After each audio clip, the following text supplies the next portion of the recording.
ദേവേശാ യേശുപരാ ജീവനെ നീക്കായി വെടിഞ്ഞോ. ദേവേശാ യേശുപരാ ജീവനെ നീക്കായി വെടിഞ്ഞോ. ജീവനറ്റ പാപികൾക്കു നിത്യജീവൻ കൊടുപ്പാനായി നീ മരിച്ചു. നിത്യജീവൻ കൊടുപ്പാനായി നീ മരിച്ചു.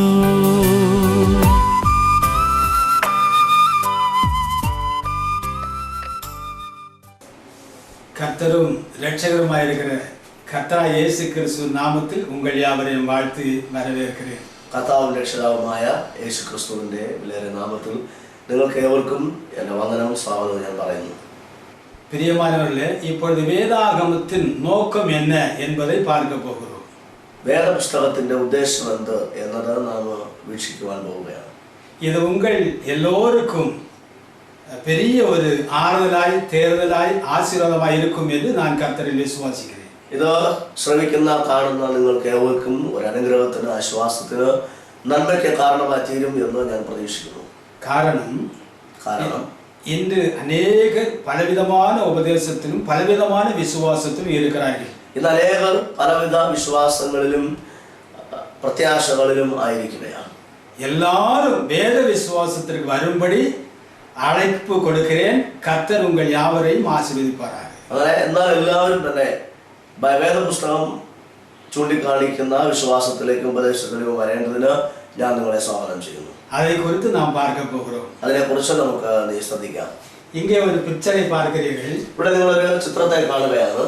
இங்கே ஒரு ஜீவ விருட்சத்தை பார்க்கிறீர்கள். ഇത് ജീവവൃക്ഷത്തെയാണ് കുറിക്കുന്നത്. இங்கே இயேசு கிறிஸ்து ராஜாதி ராஜாவாக இருப்பதை பார்க்கிறீர்கள். കർത്താവായ യേശു ക്രിസ്തു രാജാതി രാജാവായി ഇരിക്കുന്നത് നമുക്ക് കാണുവാൻ സാധിക്കും. இவரை சுற்றிலும் 12 சீசர்களும் இருப்பதை பார்க்கிறீர்கள். അവർക്ക് ചുറ്റും 12 ശിഷ്യന്മാരുള്ള കാണുവാൻ കഴിയും.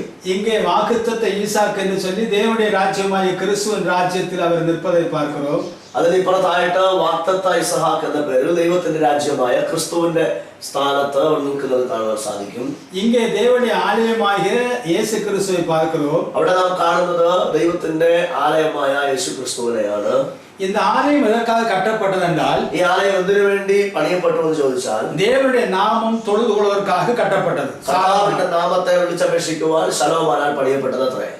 ஆனால் இன்று யோவானுக்கு காட்டி கொடுக்கும் பொழுது, എന്നാൽ യോഹന്നാന് താൻ വെളിപ്പെടുത്തുമ്പോൾ அங்கே வெளிப்படுத்தல் 21 அதிகாரம் 22 வசனத்தில், വെളിപ്പാട് പുസ്തകം 22 അധ്യായം 21 അധ്യായം 22 വാക്യത്തിൽ, அங்கே நான் தேவாலயத்தை காணவில்லை, கர்த்தரும் ஆட்டுக்குட்டியுமானவரே அதற்கு ஆலயம் என்று வாசிக்கிறோம். ആലയത്തെ ഞാൻ അവിടെ കണ്ടില്ല, കർത്താവും ക്രിസ്തുവും തന്നെ അവിടെ ആലയം എന്ന് ഞാൻ വായിക്കാൻ സാധിക്കും. அப்படியானால் தேவன் தொழுகைக்குரிய ஆலயமாக அங்கே இருக்கிறார். അങ്ങനെയെങ്കിൽ അവിടെ ദൈവം തന്നെ ആരാധിക്കപ്പെടേണ്ടതായ ആലയമായി നമുക്ക് അവിടെ കാണുവാൻ സാധിക്കും. இங்கே ஜீவ விருட்சத்தை நாம் பார்த்தோமானால், ഇവിടെ നാം ജീവവൃക്ഷത്തെ കാണുമ്പോൾ ஆதியாகமம் 2 அதிகாரத்தில் ஜீவ விருட்சத்தை தேவன் உருவாக்கி வைக்கிறார். 30 പുസ്തകം 2 അധ്യായത്തിൽ ദൈവം ജീവവൃക്ഷത്തെ ഉണ്ടാക്കി. ஆதாமை பார்த்து ஜீவ விருட்சத்தின் கனியை புசி, ஆனால் நன்மை தீமை அறியத்தக்க விருட்சத்தின் கனியை புசிக்காதே, புசிக்கும் நாளில் சாவா என்று சொன்னார். ആദാമിനോട് പറഞ്ഞത് ജീവവൃക്ഷത്തിന്റെ ഫലം നിനക്ക് തിന്നാം, എന്നാൽ നന്മ തിന്മകളെ കുറിച്ചുള്ള അറിവിന്റെ വൃക്ഷഫലത്തെ നീ തിന്നരുത്, തിന്നുന്ന നാളിൽ നീ മരിക്കും നിശ്ചയം എന്ന് പറഞ്ഞു. தேவனுடைய கட்டளை மீறின நிமித்தம், ദൈവകൽപ്പന ലംഘിച്ചത് നിമിത്തം ஆதியாகமம் 3 அதிகாரம் 24 வசனத்தில் நான் பார்க்கிறோம்.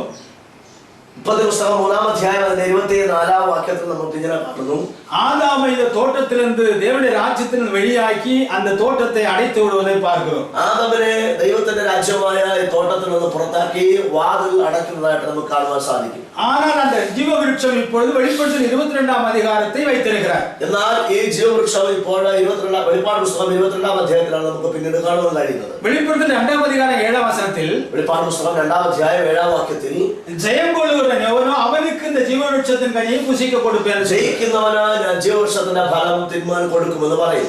அப்படியே தேவனுடைய, அதாவது ஆதியாகம புஸ்தகத்தில் ஒரு தொடக்கத்தை ஆரம்பிக்கிறார். ഉൽപ്പത്തി പുസ്തകത്തിൽ താൻ പ്രവർത്തിക്കാൻ പ്രാരംഭം കുറിക്കുന്നു. வெளிப்படுத்தலும் முடிக்கிறார். வெளிப்பாடு புஸ்தகத்தில் அவர் அவசானிப்பிக்கிறார். ஆதியாகம புஸ்தகத்தில் இந்த ஜீவ விருட்சம் வெளிப்படுத்தல் வைத்திருக்கிறார். ഉൽപ്പത്തി പുസ്തകത്തിൽ ഉണ്ടായിരുന്ന ജീവവൃക്ഷത്തെ നമുക്ക് പിന്നീട് വെളിപ്പാട് പുസ്തകത്തിലാണ് കാണുവാൻ പറ്റുന്നത്. அந்த ஜீவவிருட்சத்தின் கனியை நாம் எல்லாரும் புசித்து എന്നേക്കും അവരോട് കൂടെ മരണമില്ലാமல் ഇരിക്കുമെന്ന് അവരുടെ ചിത്തം. ആ ജീവവൃക്ഷത്തിന്റെ ഫലം നാം എല്ലാവരും ഭക്ഷിച്ച് എന്നേക്കും അവനോടുകൂടെ മരണമില്ലാത്തവരായി യുഗായുഗമായി പാർക്കണമെന്നതാണ് ദൈവത്തിന്റെ ഹിതം. മാത്രമല്ല അത് മാത്രവുമല്ല, ഇங்கே നാം രാജാതി രാജാവായ യേശു ക്രിസ്തുവെ பார்க்கிறோம். ഇവിടെ നാം കാണുന്നത് രാജാതി രാജാവായ യേശു ക്രിസ്തുവിനെയാണ്. இந்த യേശു ക്രിസ്തു யாரென்றால், ഈ യേശു ക്രിസ്തു ആരെന്ന് ചോദിച്ചാൽ മത്തായി 1:1 பார்க்கிறோம். മത്തായി 1:1 കാണുന്നു.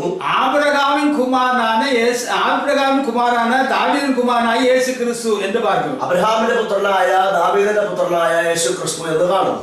ஆனால் அங்கே வெளிப்படுத்தல் 22ஆம் அதிகாரம் 3ஆம் வசனம் முதல் பார்க்கும் பொழுது இந்த இயேசு கிறிஸ்து ராஜாவா இருக்கிறார். വെളിപ്പാട് പുസ്തകം 22ആം അധ്യായം 3 മുതൽ കാണുമ്പോൾ അവിടെ കർത്താവായ യേശു ക്രിസ്തുവിനെ രാജാതി രാജാവായിരിക്കുന്നത് കാണുവാൻ സാധിക്കും. 19ആം அதிகாரம் 28ൽ பார்க்கும் பொழுது മത്തായി സുവിശേഷം 19ആം അധ്യായം 28ആം വാക്യം നമ്മൾ ശ്രദ്ധിക്കുമ്പോൾ அங்கே இவரை சுற்றிலும் 12 சீஷர்கள் ന്യായാധിപതികളാக இருக்கிறார்கள். അവിടെ തനിക്ക് ചുറ്റും 12 ശിഷ്യന്മാർ ന്യായാധിപന്മാരായിരിക്കുമെന്ന് കാണുന്നു. இன்று அவர்கள் சொன்னதை கேட்க வேண்டுமா, இயேசு சொன்னதை கேட்க வேண்டுமா என்று சொல்லி இருக்கிறவர்கள் ഇന്ന് അനേകർ ഇപ്രകാരം ചോദിക്കുന്നു, യേശു പറയുന്നതാണോ കേൾക്കേണ്ടത്, അല്ല ശിഷ്യന്മാർ പറയുന്നതാണ് അനുസരിക്കേണ്ടതെന്ന് ചിലർ ചോദിക്കാറുണ്ട്. இவர்கள் அந்த இடத்தில் வரும்பொழுது என்ன செய்வார்கள் என்பது தெரியவில்லை. ഇങ്ങനെയുള്ളവർ ഈ രാജാതി രാജാവിന്റെ മുമ്പിൽ വരുമ്പോൾ എന്ത് ചെയ്യുമെന്ന് നമുക്ക് നിശ്ചയമില്ല. മാത്രമല്ല இந்த ஆலயம் தேவனுடைய நாமத்திற்காக சாலமோனால் தொழுகைக்கு கட்டப்பட்டது. പലതരത്തിൽ നാം കാണുന്ന ആ ആലയം കർത്താവിന്റെ നാമത്തിനായി ശലോമോൻ രാജാവ് ആരാധനയ്ക്കായി പണിയപ്പെട്ട ഒരു ആലയമാണ്. இந்த ஆலயமாக தொழுகைக்குரியவராக இயேசு கிறிஸ்து அங்கே இருக்கிறார். ആരാധനയ്ക്ക് യോഗ്യനായി യേശു വെളിപ്പാട് പുസ്തകത്തിൽ നമുക്ക് കാണുവാൻ പറ്റും. இதற்குள் இந்த ராஜ்யத்துக்குள் யார் வருவர் என்றால், ഈ രാജ്യത്തിൽ ആരാണ് കടന്നു വരുന്നതെന്ന് ചോദിച്ചാൽ அவருடைய நாமம் தரிக்கப்பட்டவர் മാത്രം, അവന്റെ നാമം ധരിച്ചവർ മാത്രമാണ്. வெளிப்படுத்தல் 22:4 பார்க்கிறோம். വെളിപ്പാട് 22:4 ഇങ്ങനെ കാണുന്നു, இவர் சிங்காசனத்தில் இருக்கிறார். അവൻ സിംഹാസനത്തിൽ ഇരിക്കുമ്പോൾ இங்கே வருகிறவர்கள், ഇവിടെ കടന്നു വരുന്നവർ, இந்த வாசல் வழியாக உள்ளே வருகிறவர்கள், ഈ വാതിലുകളിൽ കൂടെ അകത്ത് വരുന്നവർ அவருடைய நாமம் தரிக்கப்பட்டவராக இருக்கிறார். അവരുടെ അല്ല അവന്റെ നാമത്തെ ധരിച്ചവർ, அதாவது பிதாவாக குமாரனாக பரிசுத்தாவியானவர் செயல்படுகிற கர்த்தருடைய நாமம் தரிக்கப்பட்டவர் அங்கே இருக்கிறார்.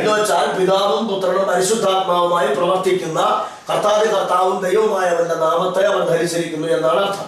இங்கே வருவதற்கு நீங்களும் ஆயத்தமாக வேண்டும். ഇവിടെ വരുവാൻ നിങ്ങളും തയ്യാറാകേണ്ടത് ആവശ്യമാണ്. மட்டுமல்ல, எருசலேமில் மனிதனாய் கண்டிருந்த இந்த இயேசு, യെരൂശലേമിൽ മനുഷ്യനായി പാർത്തിരുന്ന ഈ യേശു, இவர் தேவனா குமாரனா என்பதை நாம் பார்க்க போகிறோம். ദൈവമാണോ അല്ല പുത്രനാണോ എന്ന് നമുക്ക് കാണാം. இந்த குமாரன் மட்டும் தானா அல்லது தேவன் தானா, தேவனும் குமாரனுமா இருக்கிறவரா என்று பார்க்க போகிறோம். പുത്രൻ മാത്രമായിട്ടാണോ ദൈവവും പുത്രനുമായിട്ടാണോ ഇരിക്കുന്നത് നമുക്ക് കാണാം. இங்கே ஒரு வரைபடத்தை பார்க்க போகிறீர்கள். ഇവിടെ മറ്റൊരു ചിത്രത്തെ കാണുവാൻ പോവുകയാണ്. இங்கே ஒரு படத்தை பார்க்கிறீர்கள். ഇവിടെ നാം ഒരു ചിത്രം കാണുവാൻ സാധിക്കും. இந்த படத்தில் என்ன கொடுத்திருக்கிறது என்றால், ഈ ചിത്രത്തിൽ നാം കാണുന്നത് இங்கே தேவன் பிதா என்று கொடுத்திருக்கிறேன். ദൈവം പിതാവ് എന്ന് അവിടെ കൊടുത്തിരിക്കുന്നു. அவர் பிதாவின் സ്ഥാനത്തിൽ அவர் നിത്യൻ. പിതാവിന്റെ സ്ഥാനത്ത് അവൻ നിത്യനായ ദൈവമത്രേ, ശാശ്വതമായ ദൈവമത്രേ. இங்கே தூதனாக ஒருவரை கொடுத்திருக்கிறேன். അതിന് തൊട്ട് താഴെയായി ദൂതൻ എന്ന ഒരാളെ ചൂണ്ടിക്കാണിച്ചിരിക്കുന്നു. அதற்கு கீழே மனிதனாக ஒருவரை காட்டியிருக்கிறேன். വീണ്ടും അതിന് താഴെ മനുഷ്യനായ ഒരുവരെ കാണിച്ചിരിക്കുന്നു. இங்கே தேவன் மாம்சத்தில் வெளிப்பட்டார் என்று பவுல் சொல்லுகிறார். 1 தீமோத்தேயு 3:16. 1 തീമോഥെയോസ് 3:16 അപ്പോസ്തലനായ പൗലോസ് പറയുകയാണ്, ദൈവം മാംസത്തിൽ വെളിപ്പെട്ടു. இங்கே இந்த ஆவியா இருக்கிற தேவன் மரியாள் வழியாக வந்து நிற்கிறார். ഇവിടെ ആത്മാവായ ദൈവം മേരിയിലൂടെ മറിയയിലൂടെ വന്ന് നിൽക്കുന്നത് കാണുവാൻ സാധിക്കും. இந்த மரியாள் வழி இல்லாமல் இயேசு கிறிஸ்துவை காட்ட யாராலும் கூடாத காரியம். മറിയയിൽ കൂടെ അല്ലാതെ യേശുവിനെ കാണിപ്പാൻ ആർക്കും കഴിയുകയില്ല.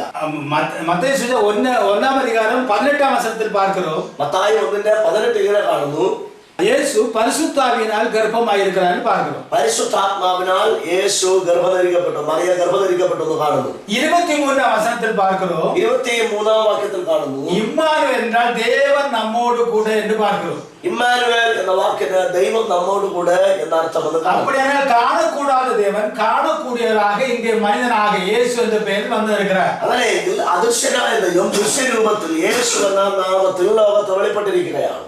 இவர் எருசலேமில் மனிதனாக நிற்கிறார். അവർ യെരൂശലേമിൽ മനുഷ്യരായി നിൽക്കുമ്പോൾ ஆனால் உலகமெங்கிலும் ஆவியின் தன்மையில் தேவனாக இருக்கிறார். എന്നാൽ ആത്മരൂപിയായ ലോകം മുഴുവനും അവൻ ദൈവമായി വ്യാപരിക്കുകയാണ്. இந்தியாவில் தேவனாக இருக்கும்போது, ഇന്ത്യയിൽ ദൈവമായിരിക്കുമ്പോൾ மரியாதை வயிற்றில் മറിയയുടെ വയറ്റിൽ அவர் ரூபமாக ஒரு குழந்தையாக ரூபமாகிறார். ഒരു ഭ്രൂണമായി രൂപം കൊള്ളുകയാണ്. இங்க இந்தியாவில் அல்லது பாகிஸ்தானில் லண்டனில் தேவனாக ஆவித்தன்மையில் தேவனாக இருக்கும் பொழுது, ആത്മരൂപിയായി ഇന്ത്യയിലും പാകിസ്ഥാനിലും ലണ്ടനിലും ദൈവമായിരിക്കുമ്പോൾ തന്നെ மரியாதையிலிருந்து வெளியே வந்து குழந்தையாக இருக்கிறார். മറിയയുടെ കയ്യിൽ ഒരു കുഞ്ഞിനെ പോലെ അവനായിരിക്കുകയാണ്.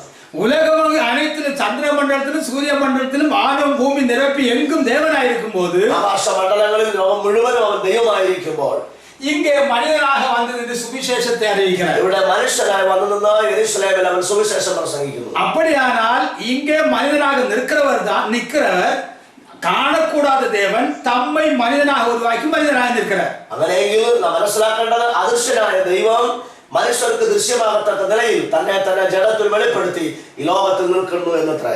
இங்கே இவரை குறித்து ஏசாயா தீர்க்கதரிசி சொல்லும்போது, കർത്താവിനെ കുറിച്ച് യെശയ്യാ പ്രവാചകൻ പറയുമ്പോൾ இந்த பாலகனாய் பிறக்கிற இவர்தான் நித்திய பிதா என்று சொல்லுகிறார். ഈ ശിശുവായി മകനായി ജനിക്കുന്നവൻ തന്നെ നിത്യപിതാവ് എന്ന് കാണുന്നു.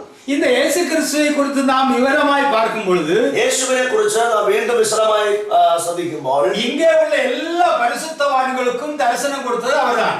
ഈ പഴയനിയമത്തിൽ കാണുന്ന സകല വിശുദ്ധന്മാർക്കും ദർശനം നൽകിയതും അവൻ തന്നെയാണ്. இந்த ஏசாயா தீர்க்கதரிசிக்கு இவரை குறித்து அவரை கொண்டு எழுத வைத்ததும் இந்த கிறிஸ்து தான். യെശയ്യാ പ്രവാചകന് പ്രവചന പുസ്തകം എഴുതിപ്പിച്ചത് പോലും ഈ കർത്താവ് തന്നെയാണ്.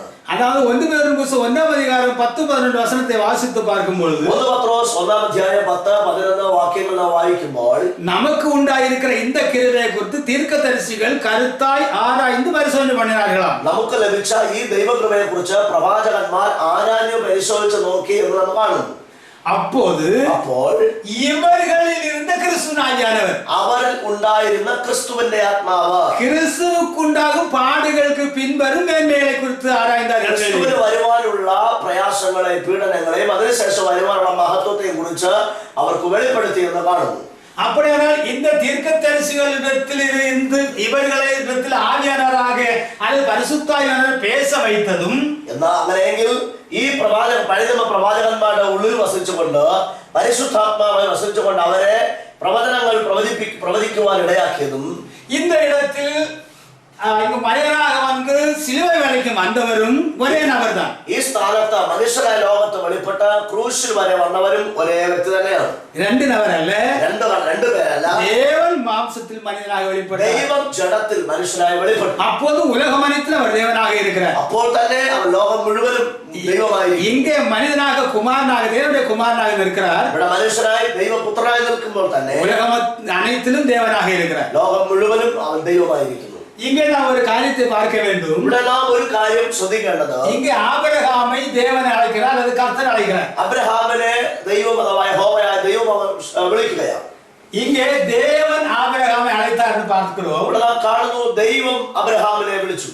ஆனால் இங்கே மரியாள் வழியாக வந்து நிற்கிற, நேரடியாக வரவில்லை, இவர் எங்கே வந்து இறங்கவில்லை, மரியாள் வழியாக வந்து நிற்கிற இந்த இயேசு, എന്നാൽ നേരിട്ട് സ്വർഗത്തിൽ നിന്ന് ഇറങ്ങിയെന്നല്ല, മറിയയിലൂടെ ലോകത്ത് പ്രത്യക്ഷനായി തീർന്ന ഈ യേശു யோவான் 8 அதிகாரம் 40 வசனத்தில் சொல்லுகிறார். യോഹന്നാന്റെ സുവിശേഷം 8 അധ്യായം അതിന്റെ 40 വാക്യത്തിൽ ഇപ്രകാരം കാണുന്നു, தேவனிடத்திலிருந்து கேட்கிற வார்த்தைகளை நான் உங்களுக்கு சொல்லுகிற என்னை மனுஷனாய் என்னை நீங்கள் கொலை செய்ய பார்க்கிறீர்கள். പിതാവിൽ നിന്ന് കേട്ടത് നിങ്ങളോട് പറയുന്ന എന്നെ നിങ്ങൾ കൊല്ലുവാൻ അന്വേഷിക്കുന്നു. ஆனால் ஆபிரகாம் என்னை கொல்ல தேடவில்லை என்றார். എന്നാൽ അബ്രഹാം എന്നെ കൊല്ലുവാൻ അന്വേഷിച്ചില്ല എന്ന് പറഞ്ഞു. அப்படியானால் ஆபிரகாமுக்கு தரிசனம் கொடுத்தவர் இயேசு கிறிஸ்துதான் என்பது നിരൂപണമാക്കി വിടുകയാണ്. അങ്ങനെയെങ്കിൽ നമുക്ക് മനസ്സിലാക്കാൻ കഴിയുന്നത് അബ്രഹാമിന് ദർശനം നൽകിയവർ യേശു ക്രിസ്തു തന്നെ എന്ന് മനസ്സിലാക്കാൻ കഴിയും. മാത്രമല്ല, യോഹന്നാൻ 8 அதிகாரம் 56 മുതൽ 58 വാസിക്കും പൊഴുது, യോഹന്നാന്റെ സുവിശേഷം 8:56 മുതൽ 58 വരെ വായിക്കുമ്പോൾ, இந்த ஆபிரகாம் என்னுடைய நாளை காண ஆசையா இருந்தான், கண்டான், കളി കൂർന്നാൻ എன்கிறார். പറഞ്ഞു, അബ്രഹാം എന്നെ കാണുമെന്ന് ആശിച്ചു, അവൻ കണ്ടുപോയിരിക്കുന്നു എന്ന് പറയുന്നു. அதற்கு யூதர்கள் கேட்டார்கள், உமக்கு இன்னும் 50 வயது கூட ஆகவில்லை என்று கேட்டார்கள். ചോദിച്ച ചോദ്യം, നിനക്ക് 50 വയസ്സ് പോലും ആയിട്ടില്ല, നീ അബ്രഹാമിനെ കണ്ടോ? அதற்கு இந்த இயேசு கிறிஸ்து சொன்னார், യേശു പറഞ്ഞത്, இந்த ஆபிரகாம் இருப்பதற்கு முன்னமே நான் இருக்கிறேன் சொன்னார். അബ്രഹാമിന് മുൻപേ ഞാൻ ഉണ്ട് എന്ന് യേശു പറയുന്നു. മാത്രമല്ല യോവാൻ 5-ാം അധികാരം 37-ാം വചനത്തിൽ, മാത്രമല്ല യോഹന്നാന്റെ സുവിശേഷം 5:37 தேவனை ஒருவரும் ஒருபோதும் கண்டதில்லை, அவர் சத்தத்தை யாரும் கேட்டதும் இல்லை. ദൈവത്തെ ആരും ഒരു നാളും കണ്ടിട്ടില്ല, അവന്റെ ശബ്ദം ആരും കേട്ടിട്ടുമില്ല. அப்படி சொன்னார். അങ്ങനെ പറഞ്ഞാൽ இங்கே இந்த ஆபிரகாமை அழைத்தவர் யார்? അബ്രഹാമിനെ വിളിച്ചത് ആരാണ്?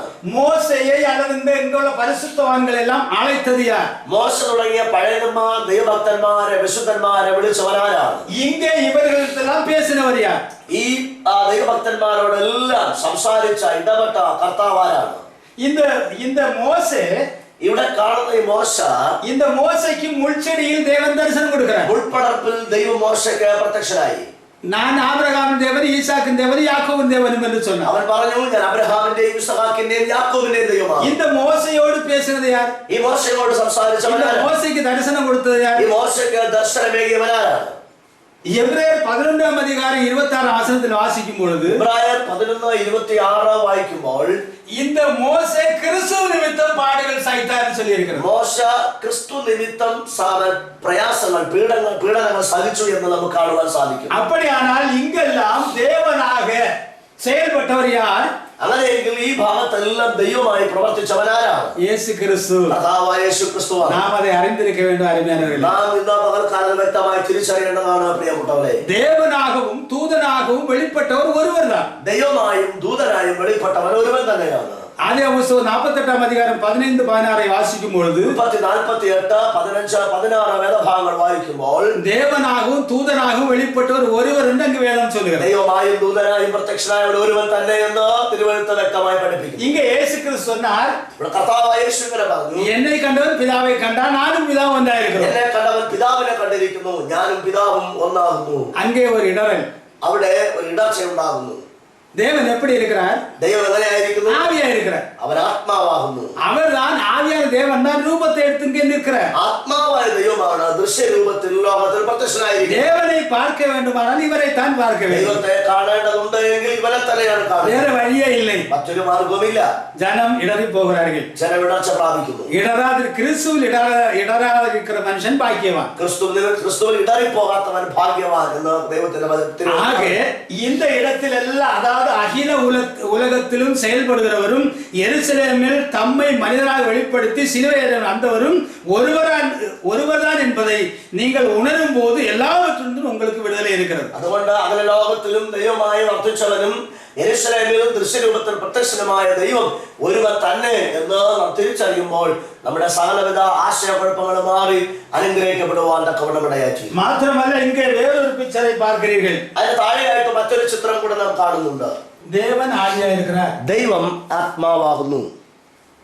இந்த வசனங்கள் எல்லாம் அதை பொறுத்து. அதாவது எரேமியா 23-ാം അധികാരം 23-ാം വചനത്തിൽ, യെരമ്യാ പ്രവാചകന്റെ പുസ്തകം 23-ാം അധ്യായം 23-ാം വാക്യത്തിൽ, 23-24 വചനത്തിൽ, 23-24 വാക്യങ്ങളിൽ, நான் சமீபத்திற்கு மாத்திரமா தேவன், தூரத்துக்கும் தேவன் அல்லவா என்று சொல்லுகிறார். ഞാൻ സമീപസ്ഥനായ ദൈവം മാത്രമല്ല ദൂരസ്ഥനുമായ ദൈവം അത്രേ. என்னுடைய കണ്ണുകൾക്ക് யாராவது மறைவா இருக்க கூடுமோ? എന്റെ കണ്ണുകൾക്ക് മറവായിരിക്കാൻ ആർക്കെങ്കിലും കഴിയുമോ? நான் வானத்தையும் பூமியும் நிரப்புகிறவர் அல்லவோ என்று கர்த்தர். ആകാശം ഭൂമിയിൽ നിറഞ്ഞിരിക്കുന്നവനല്ലയോ എന്ന് യഹോവ അരുളി ചെയ്യുന്നു. அப்படியானால் வானத்தையும் பூமியும் நிரப்புகிற இந்த தேவாதி தேவன், അങ്ങനെയെങ്കിൽ ആകാശവും ഭൂമിയും നിറഞ്ഞിരിക്കുന്ന ഈ ദേവാദി ദൈവവും കർത്താവുമായവൻ தனக்காக ஒரு உருவத்தை உருவாக்குகிறார். തനിക്കായി ഒരു ദൃശ്യരൂപത്തെ അല്ലെങ്കിൽ ജഡരൂപത്തെ ഉരുവാക്കുകയാണ്. മത്തായി 1:18 മുതൽ 23 വരെ വാസിക്കും பொழுது, മത്തായി 1:18 മുതൽ 21 വരെ വായിക്കുമ്പോൾ, இங்கே நாம் பார்க்கிறோம், ഇവിടെ നാം കാണുന്നത് മറിയാൾ പരിശുദ്ധാത്മാവിനാൽ ഗർഭമായി இருக்கிறார் വാസിക്കും. മറിയ പരിശുദ്ധാത്മാവിനാൽ ഗർഭം ധരിക്കപ്പെട്ടു. 23-ാം വചനത്തെ വാസിക്കും பொழுது, 23-ാം വാക്യം വായിക്കുമ്പോൾ, தேவன் நம்மோடு கூட என்று எழுதியிருக்கிறது. ദൈവം നമ്മോടുകൂടെ എന്ന് അറിയിക്കുന്നു. ஆவியா இருக்கிற தேவன் மரியாள் மூலம் சரீரத்தை எடுத்து இங்கே இருக்கிறார். ആത്മാവായിരുന്ന ദൈവം മറിയയിലൂടെ ഒരു ശരീരം ധരിച്ച ഇവിടെ നാം കാണുന്നു. இந்த தேவன், ഈ ദൈവം, அல்லது இங்கே மனிதராக நிற்கிறவர், മനുഷ്യരായി നിൽക്കുന്ന ദൈവം இங்கே 30 ആണ്ടുകൾക്ക് പിൻപ് ஞானஸ்நானம் எடுக்கும்படி வருகிறார். 30 വർഷങ്ങൾക്ക് ശേഷം സ്നാനമേൽക്കുവാൻ കടന്നു വരുന്നു. ഇവർ മേൽ ഇറങ്ങുന്നതും പരിശുദ്ധാവി. അവന്റെ മേൽ പരിശുദ്ധാത്മാവ് ഇറങ്ങി വരികയാണ്. ഇവരും പരിശുദ്ധാവിനാൽ ഉരുവാനവർ. ഈ സ്നാനമേൽറ്റവനും പരിശുദ്ധാത്മാവിനാൽ ഉരുവായവനാണ്. ഇങ്ങേ വന്ന് നിൽക്കുന്നവരും പരിശുദ്ധാവിനാൽ ഉരുവാനവർ. ഇവിടെ വന്ന് നിൽക്കുന്നവൻ പരിശുദ്ധാത്മാവിനാൽ ഉത്പാദിതമായവനാണ്. ഇവർ മേൽ ഇറങ്ങുന്നവരും അതേ പരിശുദ്ധാവിനാൽ. അതേ പരിശുദ്ധാത്മാവ് തന്നെ അവന്റെ മേൽ ഇറങ്ങി വരികയും ചെയ്യും. 2 പരിശുദ്ധാവി ഉണ്ടോ? 2 പരിശുദ്ധാത്മാവുണ്ടോ? ഇല്ല, ഒരു പരിശുദ്ധാവിനാൽ. പരിശുദ്ധാത്മാവ് ഒന്നത്രേ. ദേവനാവി പരിശുദ്ധാവിയാവി. ദൈവവും ആത്മാവാകുന്നു, പരിശുദ്ധാത്മാവും ആത്മാവാകുന്നു. 2 ആവി ഉണ്ടോ? 2 ആത്മാവുണ്ടോ?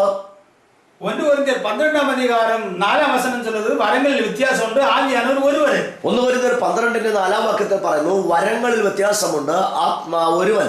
அப்படியானால் അങ്ങനെയെങ്കിൽ കാണக்கூடாத தேவன், അദൃശ്യനായിരുന്ന ദൈവം ഇവയെല്ലാം അവരുടെ செயல்களை செயல்படுத்துகிறார். ഇവയെല്ലാം തന്റെ പ്രവർത്തികളായി വെളിപ്പെടുത്തുകയാണ്. കാണக்கூடாத தேவൻ, അദൃശ്യനായിരുന്ന ദൈവം അവരുടെ செயல்களை செய்கிறார். അവന്റെ പ്രവർത്തികളെ അവൻ ചെയ്യുന്നു. இதை குறித்து யாரும் சிந்திப்பாரில்லை. ഇതിനെ കുറിച്ച് ആരും ചിന്തിക്കാറില്ല.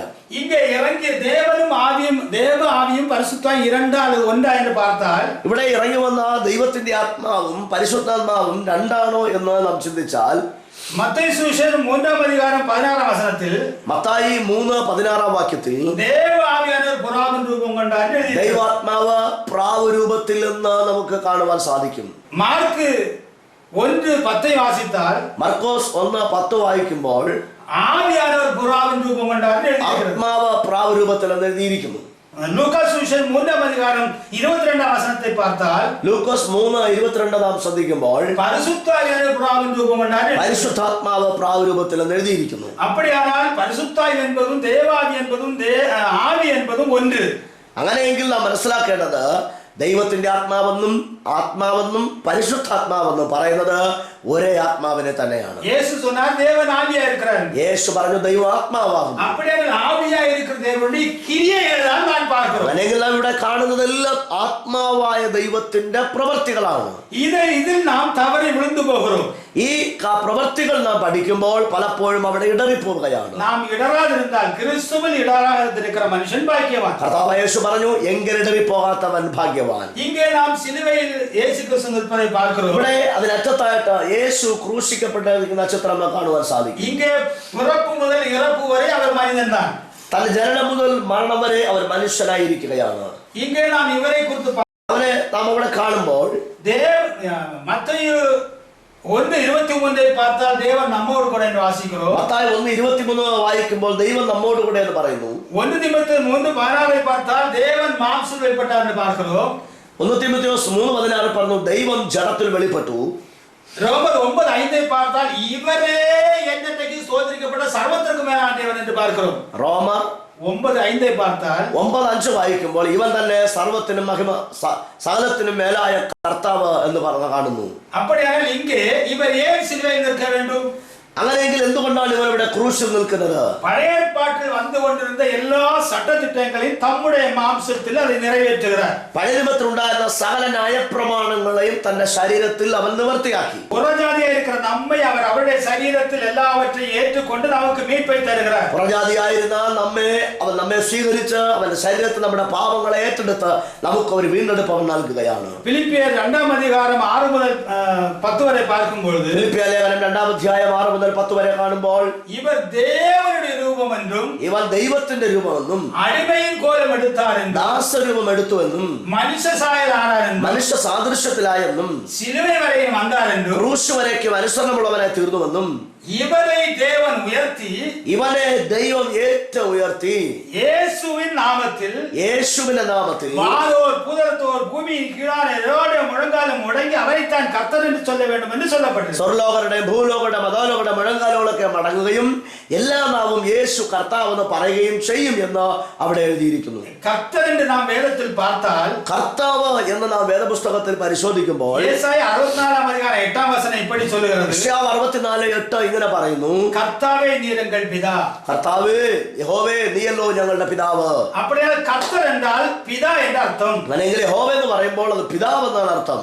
ஏசாயா 63:16 அதைத்தான் சொல்லுகிறது. യെശയ്യാവ് 63:16 അത് തന്നെയാണ് പറയുന്നത്. உபாகமம் 32:6 ആവർത്തന പുസ്തകം 32:6 വിവേകമില്ലാത്ത മതികെട്ട ജനങ്ങളെ ഇപ്പടിയാ കർത്തന് പതിനളിപ്പത് കർത്തനും നമ്മുടെ പിതാവല്ലോ എന്ന് சொல்லுகிறது. വിവേകമില്ലാത്ത ബുദ്ധിഹീനരായ ജനങ്ങൾ എങ്ങനെയാണോ ദൈവത്തോട് യഹോവയ്ക്ക് മറുപടി പറയുന്നത്, യഹോവ നമ്മുടെ പിതാവാകുന്നു എന്ന് അവിടെ പറഞ്ഞിരിക്കുന്നു. அப்படியானால் இவர் பிதா കാണക്കൂടാത്ത പിതാ കാണக்கூடிയവരാக ഇങ്ങനെ വന്നു നിൽക്കുകയാണ്. അങ്ങനെയെങ്കിൽ അദൃശ്യനായിരുന്ന പിതാവ് ദൃശ്യനായി ഇവിടെ ലോകത്ത് പ്രത്യക്ഷനായി തീർന്നു. ഇങ്ങനെ മനുഷ്യനായി നിൽക്കുമ്പോൾ ഉലകമെങ്കിലും അവർ ദേവനാக இருக்கிறார். മനുഷ്യനായി നിൽക്കുമ്പോൾ തന്നെ ലോകത്തിന് മുഴുവനും അവൻ ദൈവമായിരിക്കുകയാണ്. ഈ ഏശായ തീർക്കത്തിൽ சொல்லுகிறார், യെശയ്യാ പ്രവാചകൻ ഇങ്ങനെ പറയുന്നു, അത് ഏശായ തീർക്കദരിസിയെ കൊണ്ട് இந்த கிறிஸ்து எழுத வைத்திருக்கிறார். അങ്ങനെ അല്ലെങ്കിൽ മറ്റൊരർത്ഥത്തിൽ പറഞ്ഞാൽ യെശയ്യാ പ്രവാചകനെ കൊണ്ട് ക്രിസ്തു ഇപ്രകാരം എഴുതിപ്പിക്കുകയാണ്. ഏശായ 25:8 യെശയ്യാവ് 25:8 എല്ലാവരുടെ മുഖത്തിൽ നിന്നും കണ്ണുനീരെ ഇവർ തുടയ്പ്പാർ, മരണത്തെ ജയமாக ഒഴുകുവാർ എഴുത வைத்திருக்கிறார். സകല മുഖങ്ങളിൽ നിന്നും കണ്ണുനീർ അവൻ തുടയ്ക്കുകയും മരണത്തെ അവൻ എന്നേക്കുമായി നീക്കിക്കളയുകയും ചെയ്യുമെന്ന് എഴുതിയിരിക്കുന്നു. അപ്പോഴാണ് അങ്ങേ എഴുത வைத்தவர் தான் ഇங்கே വന്ന് എല്ലാ മുഖങ്ങളുടെ കണ്ണീരെ മാറ്റുகிறார். എഴുതുവാൻ പ്രേരിപ്പിച്ചവൻ ആരാണോ അവൻ തന്നെ ഇവിടെ വന്ന് സകലരുടെയും കണ്ണുനീരുകളെ തുടയ്ക്കുകയാണ്. അതേ 9-ാം വചനത്തിൽ അങ്ങനെ തന്നെ അതേ 9-ാം വാക്യത്തിൽ இந்த കാലത്തിൽ ഈ കാലത്തിൽ ഇവരേ നമ്മുടെ ദേവൻ, ഇവൻ തന്നെ നമ്മുടെ ദൈവം, ഇവർക്കാக നാം കാത്തിരുന്നോ, ഇവനായിട്ടല്ലോ നാം കാത്തിരുന്നത്, ഇവരുടെ രക്ഷിപ്പിനാൽ കൈകൂർന്ന് മഹിഴുവം എന്ന് ചൊല്ലപ്പെടുகிறது. ഇവന്റെ രക്ഷയിൽ നാം ആനന്ദിച്ചുല്ലസിക്കുക എന്ന് പറഞ്ഞിരിക്കുന്നു. അതേ വചനത്തിൽ തന്നെ ഇവരേ നമ്മുടെ കർത്താവ്, ഇവൻ തന്നെ നമ്മുടെ കർത്താവ്, ഇവർക്കാக കാത്തിരുന്നോ, ഇവനായിട്ടല്ലോ നാം കാത്തിരുന്നത്, ഇവരുടെ രക്ഷിപ്പിനാൽ കൈകൂർന്ന് മഹിഴുവം എന്ന് ചൊല്ലുന്നു. അവന്റെ രക്ഷയാൽ ആനന്ദിച്ചുല്ലസിപ്പീൻ എന്ന് പറഞ്ഞിരിക്കുന്നു. ഏശയ്യാ 9:6 ചൊല്ലുമ്പോൾ യെശയ്യാവ് 9:6 ഇങ്ങനെ പറയുന്നു, இந்த பாலகராய் பிறந்தவர் தான் ഈ ശിശുവായി ജനിച്ചവൻ തന്നെ കുമാരൻ, പുത്രൻ, இந்த കുമാരൻ தான் ഈ പുത്രൻ തന്നെ വല്ലവയുള്ള ദേവൻ, ശക്തനായ ദൈവം, നിത്യപിതാ, സമാധാന പ്രഭു എന്ന് എന്ന് പറയപ്പെട്ടിരിക്കുന്നു. ഇവകളെ അറിയാത്തതിനാൽ, ഇവ അറിയാത്തത് കൊണ്ട് നാം എല്ലാം യേശു എന്ന കല്ലിൽ ഇടറിപ്പോകും. യേശു എന്ന കല്ലിന്മേൽ ഇടറി പോവുകയാണ്. இந்த യേശു എന്ന കല്ലിൽ ഇടറാതിരിക്കുന്ന മനുഷ്യൻ ഭാഗ്യവാൻ. ഈ യേശു എന്ന കല്ലിങ്കൽ തട്ടി ഇടറി പോകാത്ത മനുഷ്യൻ ഭാഗ്യവാൻ. അടുത്ത് വീണ്ടും സഭയെ കുറിച്ച് നാം പാർക്കാൻ പോകും. സഭയെ കുറിച്ചാണ് നാം കാണുവാൻ പോകുന്നത്. ഇപ്പോൾ ഇങ്ങനെ ഒരു സഭയെ പാർக்கிறீர்கள். ഇവിടെ നാം മറ്റൊരു ചിത്രത്തെ, അതായത് സഭയെ കാണുകയാണ്. இந்த സഭകൾ ഉലകമെങ്ങും നിറഞ്ഞു കിടക്കുന്ന ഈ സഭ എന്നത് ലോകം മുഴുവനും നിറഞ്ഞു കിടക്കുന്ന RC സഭകൾ നിറഞ്ഞു കിടക്കുന്നത്, റോമൻ കാത്തലിക് സഭയുണ്ട്, ബാപ്റ്റിസ്റ്റ് സഭകൾ നിറഞ്ഞു കിടക്കുന്നത്, ബാപ്റ്റിസ്റ്റ് ഉണ്ട്, CSI സഭകൾ നിറഞ്ഞു കിടക്കുന്നത്, CSI ഉണ്ട്, ലണ്ടൻ മിഷൻ സഭ നിറഞ്ഞു കിടക്കുന്നത്, ലണ്ടൻ മിഷൻ സഭ അതിനകത്തുണ്ട്, കത്തോലിക്ക സഭകൾ, മറ്റനേക കത്തോലിക്ക മറ്റ് വിഭാഗങ്ങളുണ്ട്, പെന്തക്കോസ്ത് സഭകളുണ്ട്, യഹോവ സാക്ഷികളുണ്ട്. ഇവയെല്ലാം ഉലകം മുഴുവനും നിറഞ്ഞു കിടക്കുന്നത്. ഇവയെല്ലാം ലോകം മുഴുവനും നിറഞ്ഞു കിടക്കുകയാണ്. ഇതിൽ ഉണ്മയാണ് സഭ. ഇതിൽ ഏതാണ് യഥാർത്ഥമായ ദൈവത്തിന്റെ സഭ? സഭകൾ ഇപ്പടി ചിതറി ഇപ്പടി വരുവதற்கு കാരണം என்ன? സഭകൾ ഇങ്ങനെ ചിതറിപ്പോകുവാനുണ്ടായ കാരണം എന്താണ്? യേശുவை கொலை செய்தார்கள். യേശുവിനെ അവർ ക്രൂശിച്ചു കൊന്നു. இந்த மனிதனாக தேவனிடத்தில் கேட்கிற சத்தியத்தை சொன்ன இயேசுவை கொலை செய்தார்கள். ദൈവത്തിൽ നിന്ന് കേട്ട, പിതാവിൽ നിന്ന് കേട്ട സത്യത്തെ ലോകത്തോട് പങ്കുവച്ച യേശുവിനെ അവർ ക്രൂശിച്ചു. அவருடைய சீடர்களை கொலை செய்தார்கள். அவருடைய சிஷ்யன்மாரை அவர் கொന്നു. சீடர்கள் எங்கு சுற்றி திரிந்து சுவிசேஷத்தை அறிவித்தார்கள். இந்த சீடர்களால் உருவான ஜனங்களையும் கொண்டார்கள். ശിഷ്യന്മാർ ലോകം മുഴുവനും സഞ്ചരിച്ചു, സുവിശേഷം പറഞ്ഞു. അവരിൽ നിന്ന് ജനിച്ചതായ അനേക ജനങ്ങളെയും അവർ കൊല്ലുവാനിടയായിത്തീർന്നു. 10 രാജാക്കന്മാരുടെ കാലഘട്ടത്തിൽ യേശുക്രിസ്തു നാമത്തിൽ ജ്ഞാനസ്നാനം പെറ്റ് ഒരുവൻ സഭകളെ അഴിത്തേ പോടുമെന്ന് ശപഥമെടുത്തു വന്നാர்கள். യേശുക്രിസ്തുവിന്റെ നാമത്തിൽ സ്നാനമേറ്റ് രൂപക്കൊള്ളപ്പെട്ട സഭയെ പൂർണ്ണമായി നാമാവശേഷമാക്കി കളയുമെന്നുള്ള പ്രതിജ്ഞയോടുകൂടെ അവർ പ്രവർത്തിച്ചു. அப்படி இருக்கும்போது ரோம ராஜாவாயிருக்கிற கான்ஸ்டன்டைன் യുദ്ധത്തിൽ തോറ്റുപോയിരുന്നാൻ. അങ്ങനെ ഇരിക്കുമ്പോൾ റോമൻ ചക്രവർത്തിയായ കോൺസ്റ്റന്റൈൻ യുദ്ധത്തിൽ പരാജയപ്പെട്ടു. ഉണ്മൈ ദേവനെ ആരെന്ന് തേടിനാൻ. യഥാർത്ഥ ദൈവമാണെന്ന് അവൻ അന്വേഷിക്കാൻ തുടങ്ങി. യേശുക്രിസ്തു നടുവാനത്തിൽ ഒരു ദർശനത്തെ കൊടുത്ത്, കർത്താവായ യേശു ആകാശമധ്യേ തനിക്ക് ഒരു ദർശനം നൽകി, ഒരു സിലുവ അടയാളത്തെ കൊടുത്ത്, ഒരു ക്രൂശിന്റെ രൂപത്തെ കാണിച്ചു കൊടുത്ത്, നീ இந்த സിലുവയെ കൊണ്ട് യുദ്ധത്തിലേക്ക് പോ ജയിപ്പാ എന്ന് சொன்னார். ഈ ക്രൂശുമായി യുദ്ധത്തിന് പോകാൻ ജയിക്കുമെന്ന് പറഞ്ഞു. അവൻ പോയ ഇടത്തിലെല്ലാം വെറ്റിയെ പെറ്റാൻ. അവൻ പോയ സ്ഥലത്തെല്ലാം ജയം പ്രാപിച്ചു. മുതലാമത് അവൻ ക്രിസ്തുവനാக മാറിനാൻ. ആദ്യം അവനൊരു ക്രിസ്ത്യാനിയായി മാറി. കൊണ്ടു തன்னுடைய கெட்டுக்கொண்டிருந்த கிறிஸ்தவ உலகத்திற்கு ஒரு உயிர்மீட்பு வந்தது. പീഡന നിമിത്തം അഴിഞ്ഞുകൊണ്ടിരുന്ന നശിച്ചുകൊണ്ടിരുന്ന ക്രിസ്തീയ ലോകത്തിന് ഒരു വീണ്ടെടുപ്പുണ്ടായി. அங்கிருந்து கிறிஸ்தவர்கள் சந்தோஷமாக வாழ ஆரம்பித்தார்கள். ആ നാളുകൾ മുതൽ ക്രിസ്ത്യാനികളുടെ ഒരു നല്ല കാലം വന്നുവെന്ന് നമുക്ക് അനുമാനിക്കുവാൻ കഴിയും.